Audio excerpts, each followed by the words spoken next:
चलिए तो शुरू करते हैं, आगाज करते हैं आज के फॉर्मूला गुरु का। और सबसे पहले आपका परिचय कराते हैं आज के हमारे फॉर्मूला गुरु से। तो आज की हमारी फॉर्मूला गुरु हैं पूनम रुंगटा जी, सर्टिफाइड फाइनेंशियल प्लानर हैं। बहुत बहुत आभार, अभिनंदन आज इस कार्यक्रम में शामिल होने के लिए, मनी9 के मंच पर आने के लिए। पूनम जी आपका thank you Vipul ji, thank you so much. Poonam ji, पहला सवाल यही रहेगा जिसका भी अभी हम हेडलाइंस में भी चर्चा कर रहे थे कि लंबे गैप के बाद बहुत सारे एनएफओ आ रहे हैं और तमाम दिग्गज कंपनियां एमसीज जो हैं वो अपने एनएफओ लॉन्च कर रही हैं।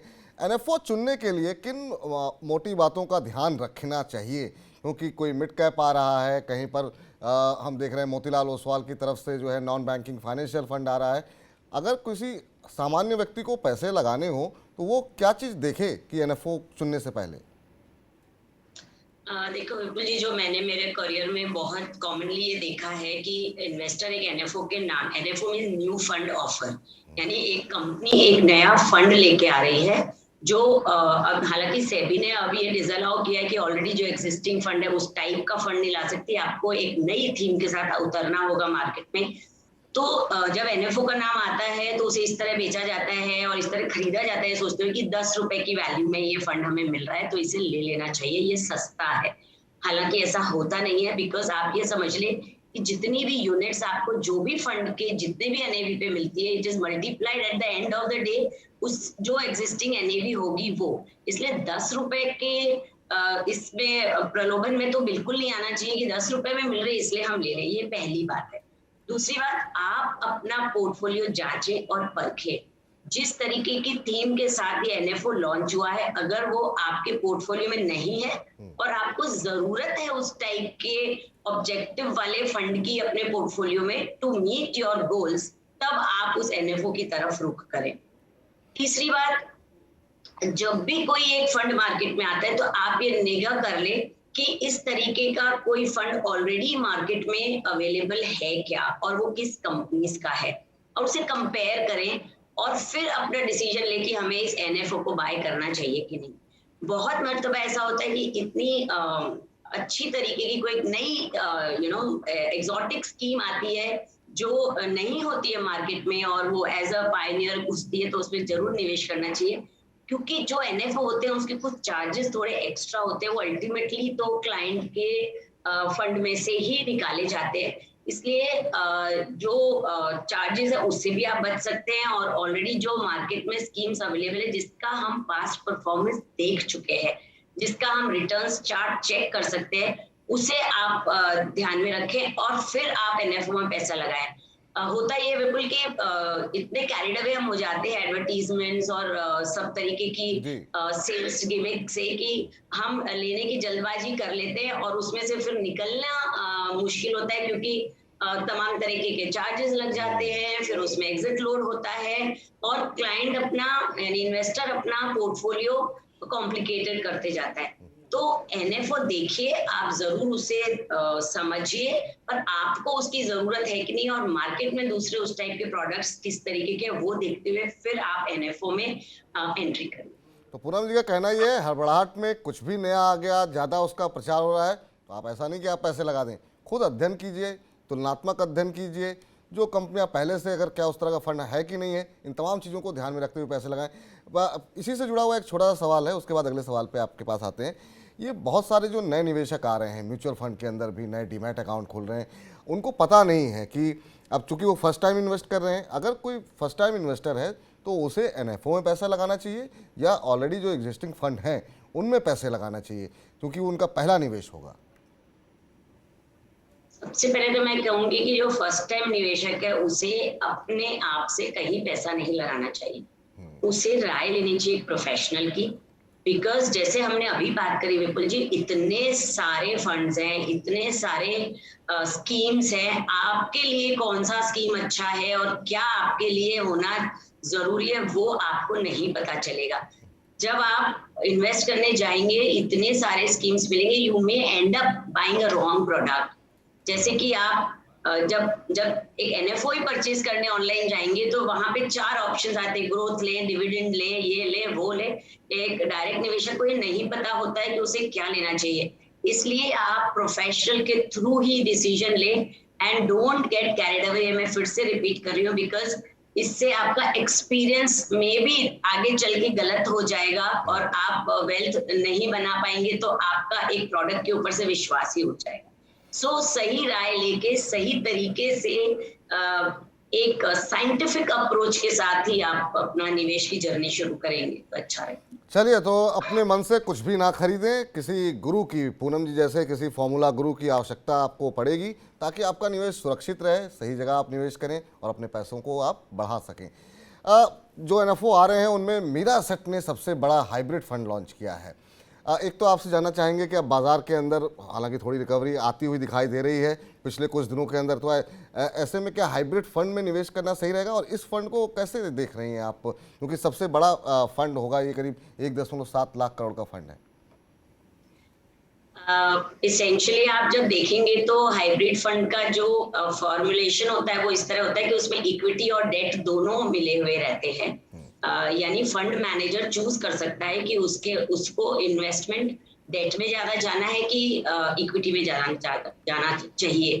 तो जो निवेशक है उसे ये सोचने की जरूरत नहीं कि मार्केट नीचे जा रहा है तो मैं डेट में मतलब इक्विटी से रिडीम करके डेट में चला जाऊं तो थोड़ा सेफ रहूंगा, और जैसे ही मार्केट ऊपर चढ़ता है तो उसे डेट से वापस इक्विटी में आने की खुद से किसी तरीके की एक्सरसाइज करने की जरूरत नहीं है। तो जो हाइब्रिड फंड्स है वो इस तरह का कंफर्ट देते हैं इन्वेस्टर को कि उन्हें मार्केट के उतार चढ़ाव में डेट इक्विटी के बैलेंस में खुद से कुछ प्रोफेशनल मैनेजमेंट नहीं करना है, वो फंड मैनेजर जिसको आपने पैसे सौंपे हैं वो कर सकता है।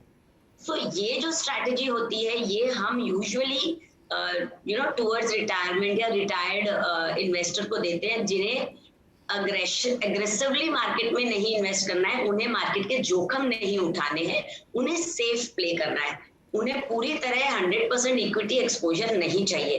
तो अगर आपके पोर्टफोलियो में ऐसा एक गोल है जो 3 या 4 साल बाद आने वाला है तो उनके लिए हाइब्रिड फंड बहुत अच्छा है। या आप रिटायर्ड हैं और एसडब्ल्यूपी से अपना पेंशन जनरेट करना चाहते हैं, अपने महीने के घर खर्च ये करना चाहते हैं, तो आपके लिए हाइब्रिड फंड अच्छा है। So again I am coming back to what I said कि कौन सा फंड आपके पोर्टफोलियो के लिए जरूरी, क्या हाइब्रिड फंड की आपके पोर्टफोलियो में जरूरत है तो आप बेशक इसे खरीद सकते हैं। साथ ही ये भी देखिए कि मार्केट में ऑलरेडी जो ऑनगोइंग हाइब्रिड फंड्स हैं उनके हिस्टोरिक रिटर्न्स क्या है। चलिए, तो अपनी ज़रूरत के मुताबिक अपना फंड चुने, तभी आपके पैसे आपके लिए आने वाले समय में बढ़ते हुए दिखाई देंगे, आपके जो लक्ष्य होंगे वो पूरे होते हुए दिखाई देंगे। चलिए, तो अब आगे बढ़ते हैं, अगले सेगमेंट की तरफ बढ़ते हैं, और बहुत बड़ी संख्या में पूनम जी लोगों ने हमें अपने सवाल भेजे हैं। उन सवाल जवाब का सिलसिला शुरू करें उससे पहले जो दर्शक आज हमारे साथ मौजूद हैं उनको भी हम बता देते हैं कि आप कैसे इस कार्यक्रम का हिस्सा बन सकते हैं। तरीका बहुत आसान है।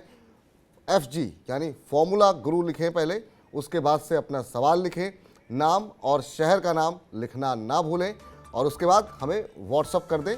इसके अलावा मेल का भी माध्यम है जिसके ज़रिए आप अपना सवाल जो है हमें भेज सकते हैं। लेकिन अगर आप मेल के ज़रिए सवाल भेज रहे हैं तो अपना मोबाइल नंबर लिखना ना भूलें। सवाल थोड़ी डिटेल में भेजेंगे तो हमारे लिए काफ़ी आसानी होगी, ताकि दर्शक, हमारे जो एक्सपर्ट होते हैं, हमारे जो फॉर्मूला गुरु होते हैं, वो आपको सटीक जानकारी दे सकें। हमारा व्हाट्सएप नंबर जो है वो है 9311121874। इस पर आप हमें अपना सवाल भेजिए और हम अपने एक्सपर्ट से आपके सवालों के जवाब देंगे। मेल के जरिए my9query@tv9.com पर आप मेल भी कर सकते हैं। बाकी ट्विटर, फेसबुक का माध्यम भी आपके लिए उपलब्ध है, जहां पर आप अपने सवाल पूछ सकते हैं।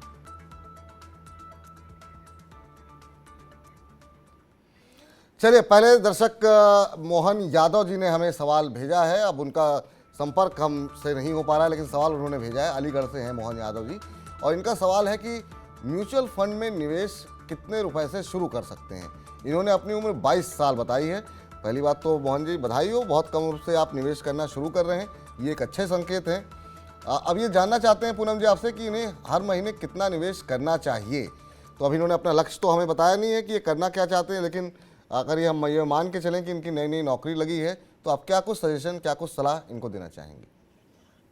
कितना आप निवेश कर सकते हैं वो डिपेंड करता है कि आप कितना सेविंग कर सकते हैं आपकी कमाई से, और कितने आपके ऊपर ऑब्लिगेशंस है। यानी बहुत सारे फैक्टर्स हैं जो अफेक्ट करते हैं, पर जनरली मैंने देखा है कि 22 साल की उम्र में आपकी शादी नहीं हुई होती है, तो कोई आपके ऊपर रिस्पॉन्सिबिलिटी नहीं होती है और आप कमा रहे हैं, तो मैं समझती हूँ आपने पढ़ाई भी पूरी कर ली है या आप पार्ट टाइम जॉब कर रहे हैं और साथ ही आप अपने पेरेंट्स के घर में रह रहे होंगे, तो आपके पास भी बहुत सारे ऐसे खर्च नहीं है जिनके लिए आपको बचत करनी है। तो जो 22 साल के उम्र से निवेश शुरू करते हैं वो नॉर्मली 50-60% निवेश अपने पैसे बचा सकते हैं, चाहे वो खुद की आगे की पढ़ाई के लिए बचा रहे हैं या अपने किसी गोल्स के लिए बचा रहे हैं। तो ये तो डिसीजन मोहन जी को खुद लेना होगा कि उन्हें कितने पैसे बचाने हैं। पर हाँ, मैं ये बता सकती हूँ कि शुरुआत आप महज 500 रुपए महीने से कर सकते हैं। म्यूचुअल फंड में सबसे कम अमाउंट का ऑब्लिगेशन होता है और साथ ही आपको इन्वेस्टमेंट करने की भी बहुत ईज है। आप एक को सिर्फ एक केवाईसी कंप्लायंस करना है, उसके बाद आप किसी भी एएमसी में ऑनलाइन कर सकते हैं, ब्रोकर के थ्रू कर सकते हैं, तो निवेश करना भी बहुत आसान है। और अच्छी बात यह है कि जब चाहें तब आप बढ़ा सकते हैं अपने इन्वेस्टमेंट को और जब चाहे तब बंद कर सकते हैं। अगर आपको बीच में जरूरत आए किसी पैसे की तो पार्शियल विड्रॉल भी कर सकते हैं। तो बहुत सही उम्र है आपकी, काफ़ी जो कोई बड़ी जिम्मेदारी नहीं है आपके ऊपर, तो निवेश करना शुरू कर रहे हैं आप, तो 500 रुपये से भी शुरुआत कर सकते हैं। आपकी आय कितनी है उसके अनुसार आप अपने पैसे जो है लगा सकते हैं म्यूचुअल फंड के अंदर। चलिए अगले दर्शक के पास चलते हैं। चेतन जी हमारे साथ जुड़े हैं, दिल्ली से हैं चेतन जी। चेतन जी नमस्कार।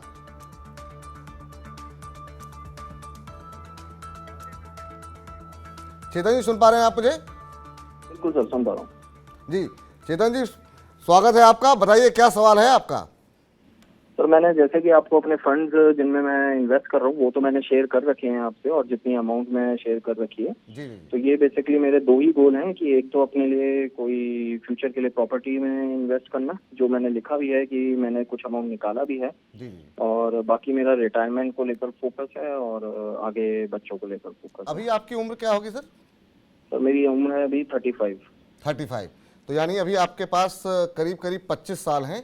तो आप चाहते हैं कि रिटायरमेंट के लिए एक बड़ा अमाउंट आपके पास हो और बच्चों की पढ़ाई और शादी को लेकर के भी एक ठीक ठाक। क्या उम्मीद कर रहे हैं आप, मतलब कितने पैसों की उम्मीद कर रहे हैं आप?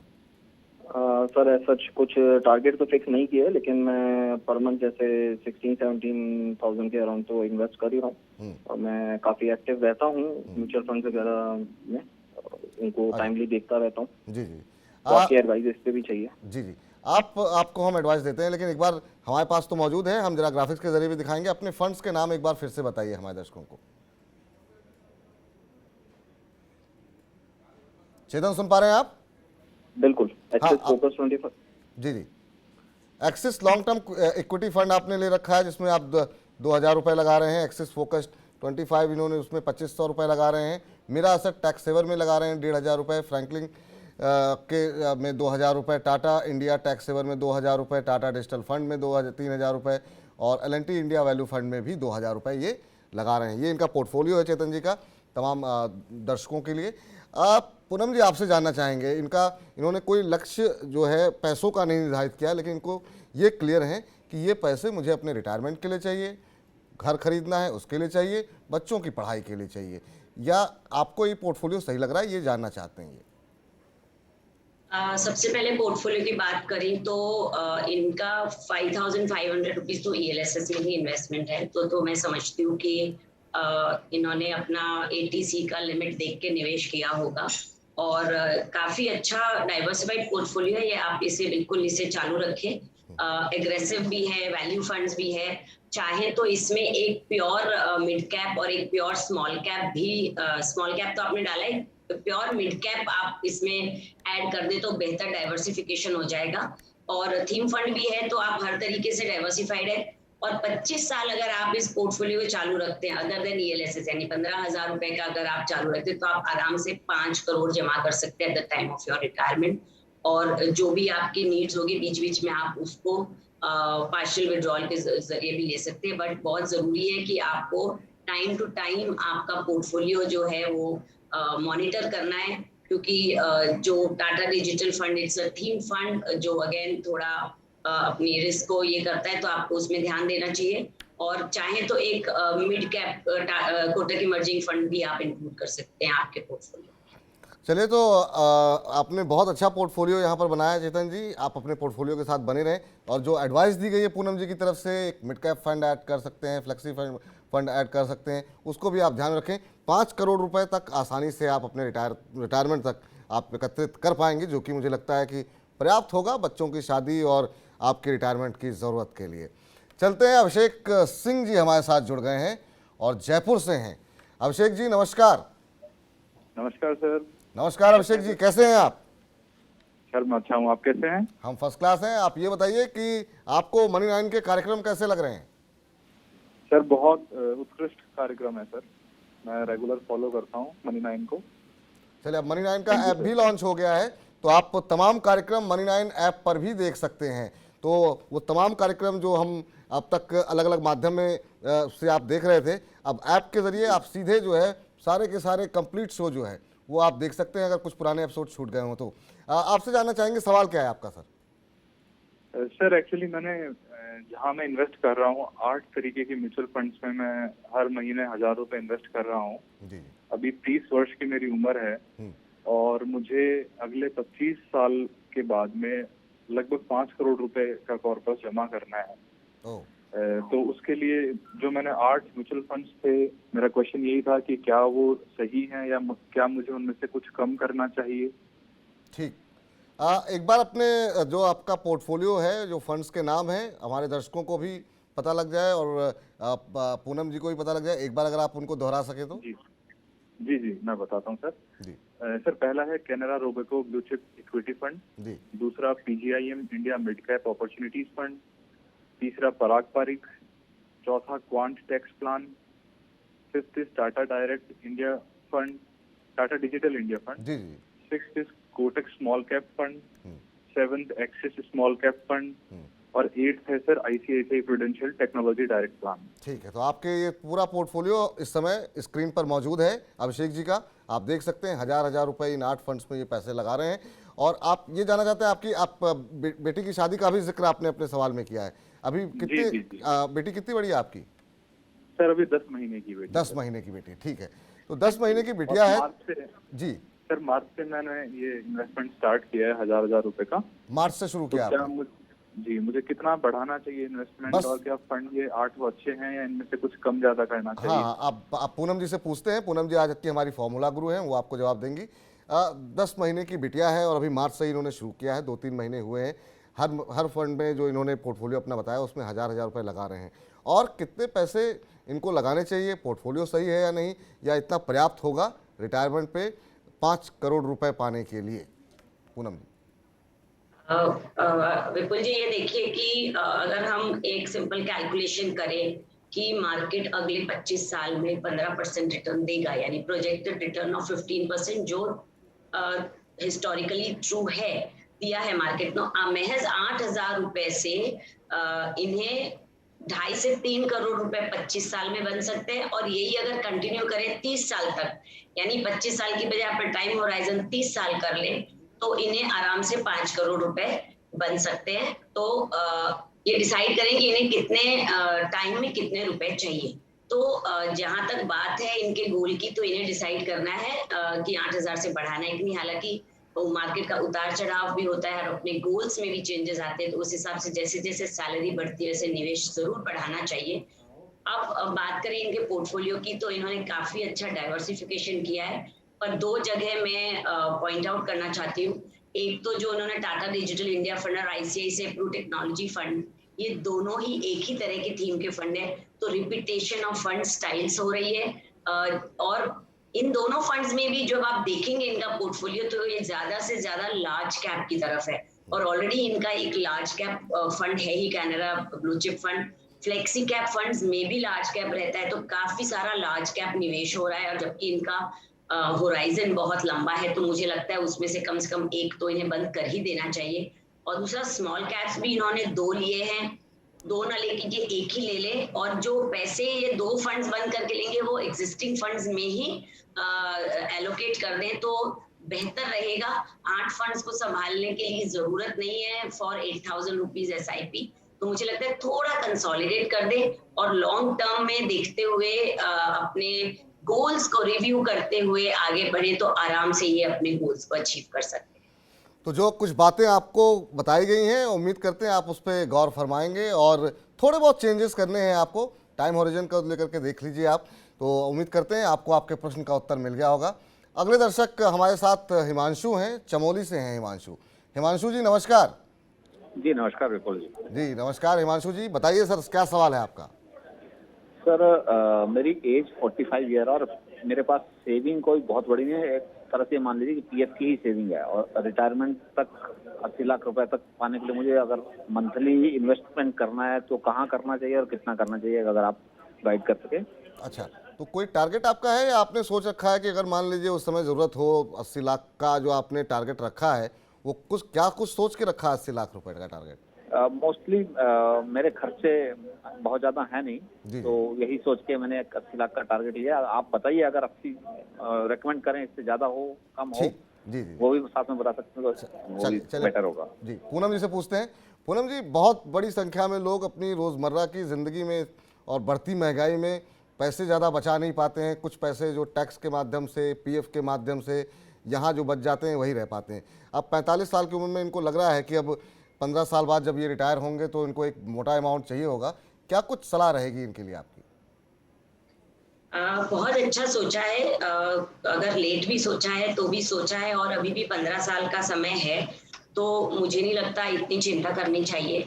हाँ, एक बात बहुत ध्यान रखने वाली बात है कि इन्फ्लेशन को हमें जरूर ध्यान रखना चाहिए कि हम आज कितना खर्च कर रहे हैं, और अगर हम same standard of living maintain करें और आगे चल के हम इसी तरह जीना चाहते हैं तो हमें कितना खर्च लगेगा। एक एग्जाम्पल मैं देती हूँ। अगर 15 साल बाद, यानी आज अगर ये 10,000 रुपए महीने से अपना घर चला सकते हैं, जैसे इन्होंने कहा कि इनके बहुत खर्चे नहीं है, तो अगर 15 साल बाद सेम खर्चे इन्हें चलाने, और एक मैं छोटा सा इन्फ्लेशन पकड़ती हूँ जो अनरियलिस्टिक है 6%, क्योंकि इन्फ्लेशन इससे कहीं ज्यादा है, पर अगर मैं 6% इन्फ्लेशन से भी एस्केलेट करती हूँ इनके 10,000 रुपए के खर्च के, तो 15 साल बाद इन्हें 10,000 नहीं, कम से कम 25,000 रुपए महीने के चाहिए। तो आपकी तैयारी रिटायरमेंट से लेके अगले 20-25 साल तक, जब तक आप की लाइफ एक्सपेक्टेंसी है, तब तक आपको इन्फ्लेशन एडजस्टेड रिटर्न्स करते हुए एक अपनी लिविंग मेंटेन करनी है। तो इसके लिए आपको तैयारी करनी है। इसलिए कोई भी रैंडम फिगर से आप अपना निवेश ना शुरू करें, साइंटिफिक अप्रोच ले।